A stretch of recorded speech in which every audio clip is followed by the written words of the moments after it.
Sir, तुमच्या truth without apology या पुस्तकात you are not lazy, you are loveless या प्रकरणात तुम्ही एक तथ्य सांगितलं आहे की the courageous mind does not solve the problem, it solve it self.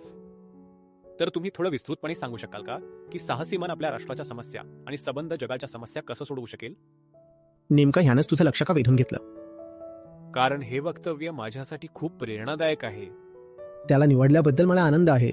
बघा, आपण सगळे तिथे बुद्धिजीवी म्हणजेच इंटेलेक्च्युअल माइंड्स आहोत आणि बुद्धिजीवी समस्या सोडवण्यात उत्तम असतात.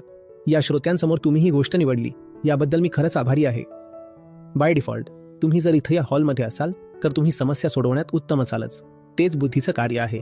ती बाह्य समस्या ओळखू शकते आणि ती समस्या कशी सोडवायची हे पण ती जाणते. एका समस्येचा विचार करा. समस्या काय आहे? ती एक परिस्थिती आहे. आणि तुम्ही समाधान कशाला म्हणता? तीही फक्त एक परिस्थितीच आहे, पण ती इच्छेने, डिझायरने जोडलेली आहे.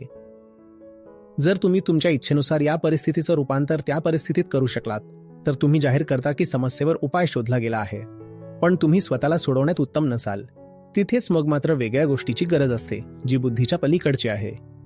या संदर्भात मी त्याला साहस, करेज असं म्हणत आहे. त्याला इतर नावांनीही ओळखलं जाऊ शकतं.